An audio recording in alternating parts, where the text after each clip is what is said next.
Okay, I really wanted to cover some of the Forex transactions, the Forex transaction regulatory guide. I felt like there was a lot of interesting things to know about it in terms of how it affects retail traders. You can also read the most current version on the NFA website. However, the way they have it in an accordion style for each section. So when you open up one section, and then let's say you want to look at another section, well, now you can't refer back to the previous section that you had open. It only lets you open one section at a time. So you need to print it so that you can view all of them, all the sections at one time. So I've already done that and saved it as a PDF. So, all right, I have a few highlighted places here that I want to cover. And mainly the stuff that affects retail traders the most, just to show you how serious they are about their regulation. The CFTC is. Now, where it says here, price adjustments in the customer orders, it says an FDM is prohibited from directly or indirectly canceling or adjusting the price of executed customer orders with two exceptions. The first exception is but then it talks about the exceptions, and then it says, however, this is the important part, is an FDM may not adjust prices on customer orders that benefited from the error and may not cherry pick which account to adjust. So in other words, they can't just cancel prices. They can't just cancel order or adjust the order. So that's like maybe at least half of the complaints in the scam alert folder is that brokers will just cancel, delete trades and stuff like that. So in a properly regulated environment, you don't even have that behavior is frowned upon. And this is the only regulator I know of that specifically commands this of the brokers.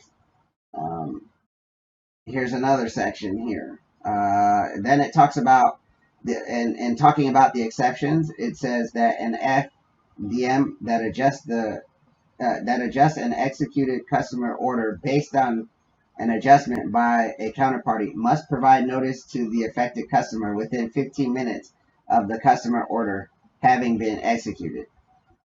So if they do make a mistake, they must have real-time monitoring in place. And if they do make a mistake, fine, but they must let you know within, a reasonable time.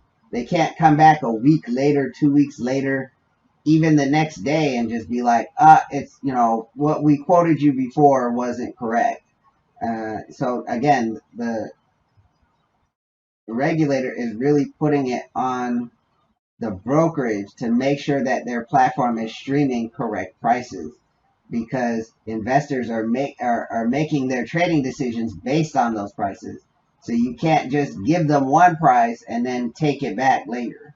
You have to give them a price that you're actually prepared to deal with them. Moving on, the member must either cancel, member meaning the broker, must either cancel or adjust all customer orders executed during the same time period and in the same currency pair or option, regardless of whether they were buy or sell orders. So if they do make an adjustment, that they have to adjust all accounts evenly. They can't just cherry pick, and they'll actually cover this in another section. They can't just pick and choose how to apply slippage and things like that. So now in another section, slippage, again, FDMs that use slippage parameters must apply the slippage parameter settings uniformly, regardless of the direction of the market has moved. Okay. And moving on, disclosure of transaction data to customers. Upon the request of an FDM's customer with regular executed Forex transaction of that customer.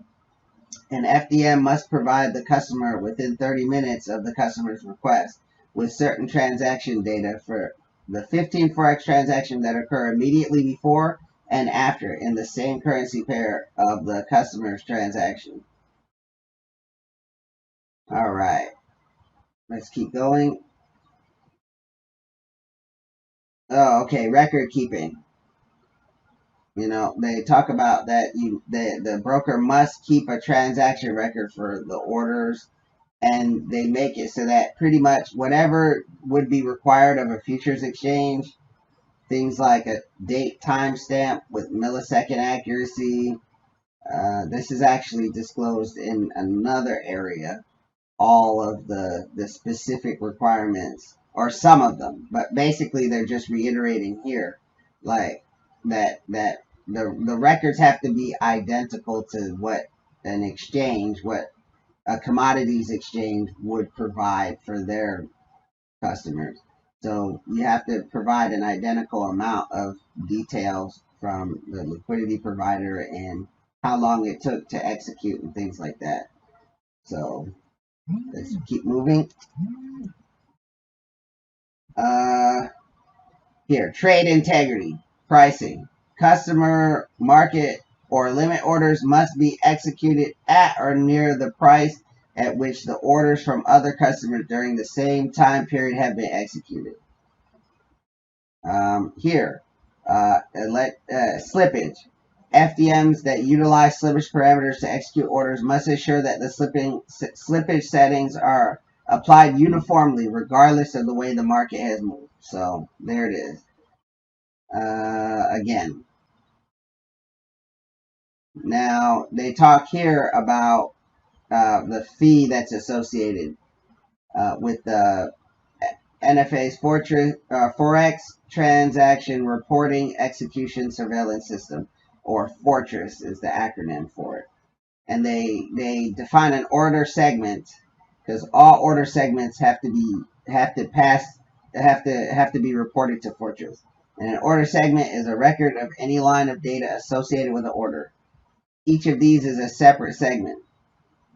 An order is added, an order is modified, and an order is canceled or filled. That can get quite expensive. So there is a cost associated with all of this to provide all of this. Oh, okay, and this here talks about the capital requirements. So, as you can see here, 20,000, or excuse me, 20 million minimum, just to open a brokerage. Okay, and I think that's all I had. So.